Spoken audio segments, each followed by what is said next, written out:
Halo, assalamualaikum dulu, semoga sehat selalu ya. Sekarang saya akan melanjutkan perjuangan Jang Uk melawan Jinmu. Dan inilah Alchemist of Soul.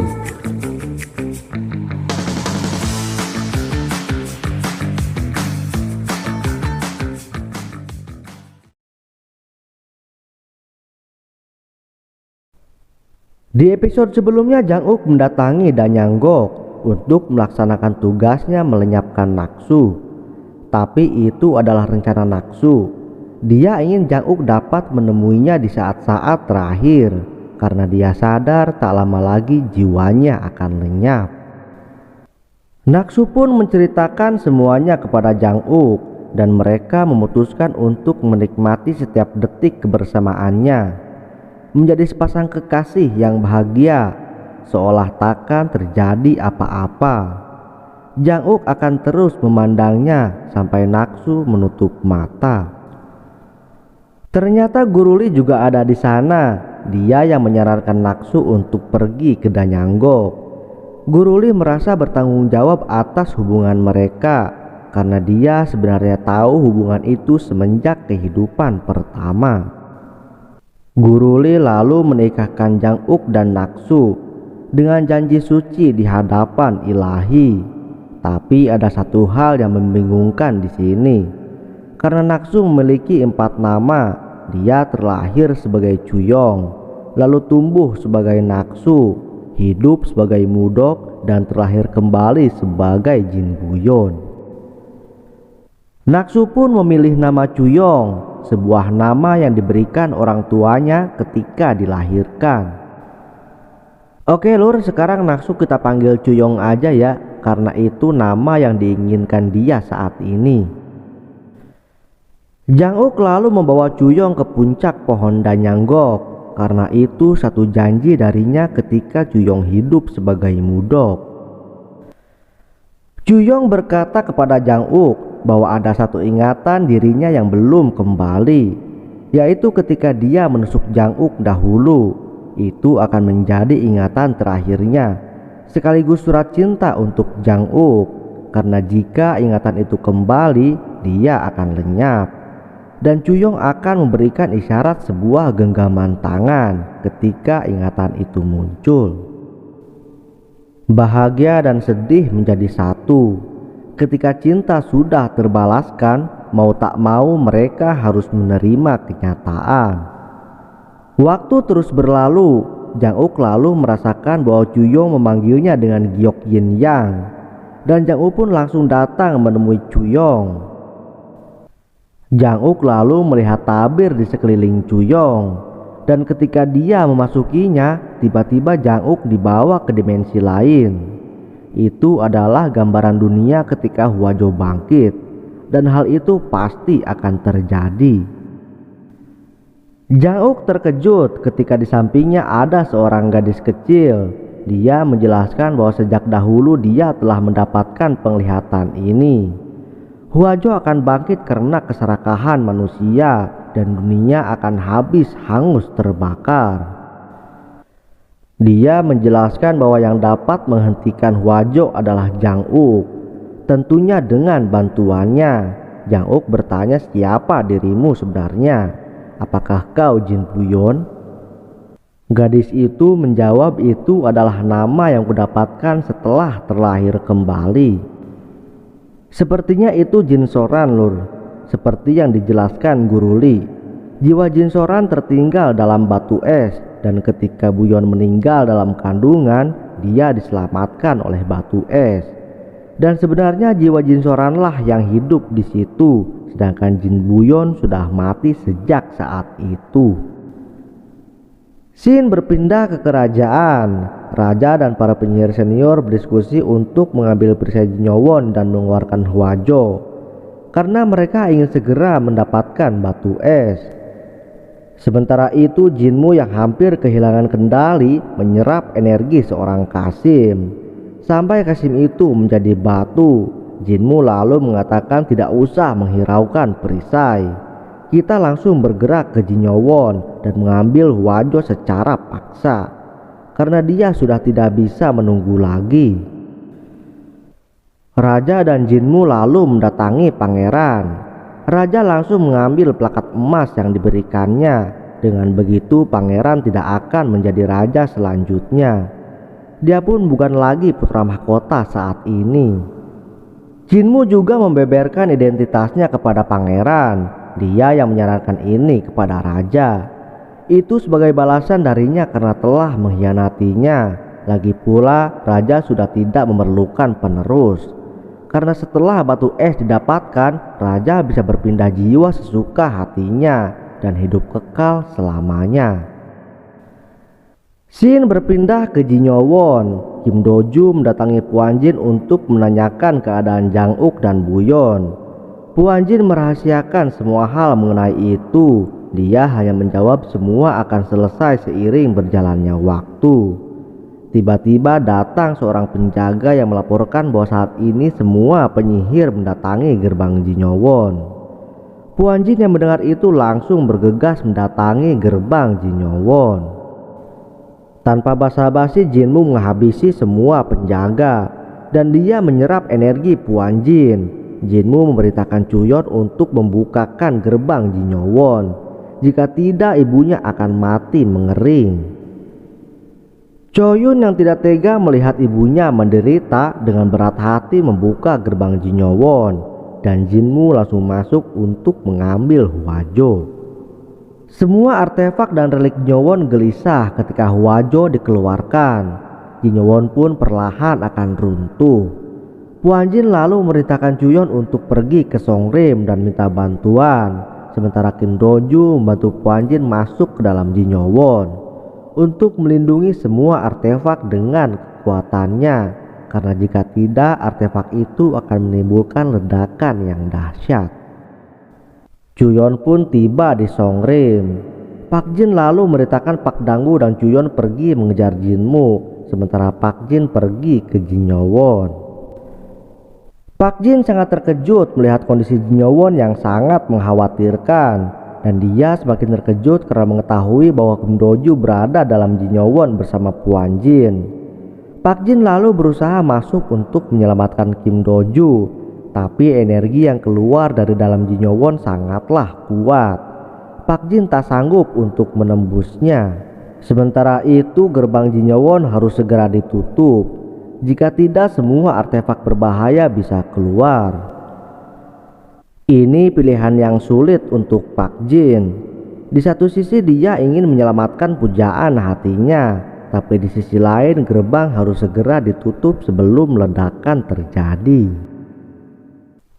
Akhirnya Pak Jin menutup gerbang Jinyowon. Bersamaan dengan itu hatinya hancur berkeping-keping. Dalam keputusasaan, Jinmu mendatangi Pak Jin dan mengajaknya untuk bergabung dalam ritual pemanggilan batu es. Pak Jin terkejut ketika melihat semua bekerja sama dalam rencana ini, termasuk sang raja. Dia terus dibujuk untuk bergabung bersama mereka. Dengan begitu Kim Doju bisa diselamatkan dan mereka akan hidup abadi selamanya.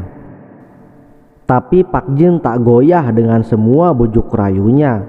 Dia lebih memilih mengayunkan pedang untuk kebenaran daripada harus terbuai dalam kesesatan. Tabir Hwajo pun dirusak oleh Jinmu dan energi panas menyembur dari telur Hwajo. Pak Jin berusaha menutup tabir dengan kekuatannya dan terus melayani beberapa penyihir yang menyerangnya. Tapi Jinmu menusuk Pak Jin yang sedang lengah dan Pak Jin pun tumbang sebagai pejuang. Sementara itu Chuyong sedang bersama Jang Uk. Dia lalu menggenggam erat tangan Jang Uk, dan itu adalah sebuah isyarat jika ingatan terakhirnya muncul, juga sebagai tanda bahwa jiwanya akan lenyap. Ingatan terakhir sekaligus surat cintanya adalah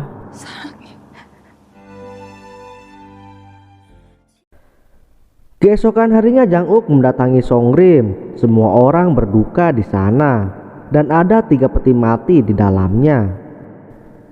Soyul pun menjelaskan semuanya, bahwa Kim Doju dan Puan Jin meninggal dalam Jinyowon. karena pintunya sudah runtuh, mereka tidak bisa mengambil jasadnya. Dan Pak Jin tewas saat menghadapi Jinmu, tapi tempat itu terbakar habis. Mereka tidak menemukan jasad Pak Jin di sana, yang tersisa hanyalah pedang milik Pak Jin. Pangeran pun ada di sana. Dia menceritakan bahwa pelekat emasnya dicopot oleh raja, dan kini raja mendukung Jinmu. Jang Uk lalu mengatakan bahwa mereka bertiga tidaklah mati, dan dia juga mengatakan bahwa Hwajo pasti akan bangkit. Ternyata Buyon yang diisi jiwa Jin Soranlah yang menyelamatkan mereka. Buyon membuat portal untuk memasuki Jin Yowon, menyelamatkan Puan Jin dan Kim Doju. Sementara Guru Li pergi ke tempat energi Hwajo berasal. Dia lalu menemukan Pak Jin dan menyelamatkannya. Dan sekarang tidak ada lagi Naksu atau Chuyong. Yang ada hanyalah Jin Buyon yang diisi jiwa Jin Soran.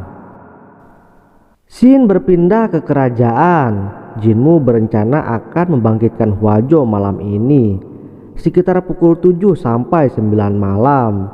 Dia juga meminta raja untuk mengerahkan semua pasukan yang ada di Daeho.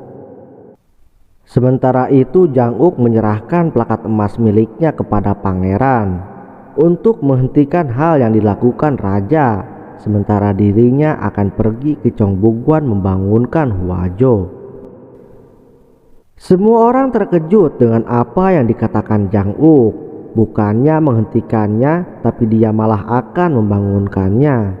Jang Uk lalu menjelaskan bahwa dia akan menghancurkan Hwajo dengan bantuan Jin Buyon.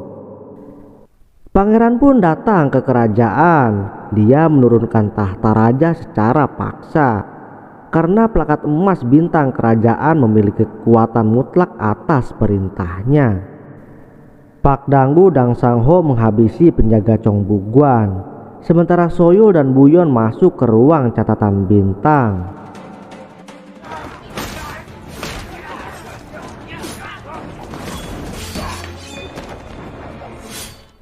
Jinmu menyadari pergerakan penyihir Songrim.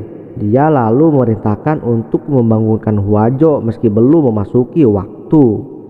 Salah satu penyihir tidak setuju dengan Jinmu karena itu sangat berbahaya. Tanpa pikir panjang, Jinmu menghabisi penyihir tersebut dan mereka mulai proses pembangunan Hwajo secara perlahan. Mereka terkejut karena Hwajo bangkit terlalu cepat. Ternyata Jang Uk sengaja membangunkan Hwajo secara paksa.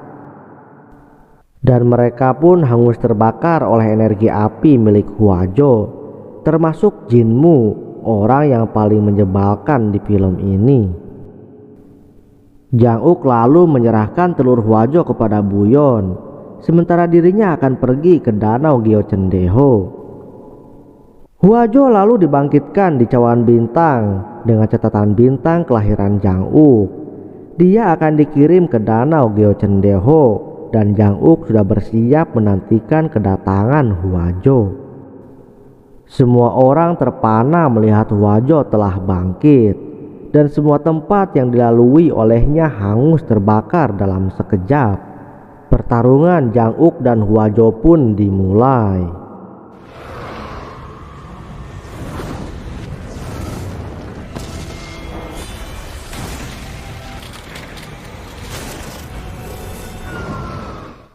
Jang Uk pun berhasil mengalahkan Hwajo dan dunia terselamatkan dari bencana. Tapi tiba-tiba Buyon pingsan setelah semuanya selesai. Ternyata dia pergi ke dimensi lain untuk mendatangi Chuyong. Dia menyimpan harapan kepadanya dan mengembalikan jiwa Chuyong ke tubuh Jin Buyon. Sementara itu dia pergi karena dirasa tugasnya sudah selesai. 1 tahun telah berlalu. Pak Danggu dan Chuyon telah menikah dan melahirkan anak kembar laki-laki bernama Dan dan Gang. Pak Jin dan Kim Doju pun sepertinya telah menikah, dan Pak Danggu selalu menitipkan anaknya kepada mereka. Saat ini Soyul menjadi pengajar di Jojingjak. Dia membebaskan siapa saja yang ingin berlatih di sana, tentunya dengan proses seleksi tertentu. Pangeran kini telah menjadi raja, tapi sampai saat ini dia masih sendiri. Terdengar kabar bahwa Chuyong akan mencarikan calon istri untuk sang raja. Sementara itu, Jang-uk dan Chuyong sibuk mencari artefak yang melarikan diri dan mendatangi Danyanggok untuk naik ke puncak pohon di sana. Semua sudah bahagia karena Jinmu sudah tiada. Dunia menjadi damai dan jauh dari bencana. Oke lur, berakhir sudah kisah dari negeri Daeho ini. Semoga kalian semua terhibur. Terima kasih sudah setia menonton dan mohon maaf apabila ada kesalahan. Wassalamualaikum warahmatullahi wabarakatuh.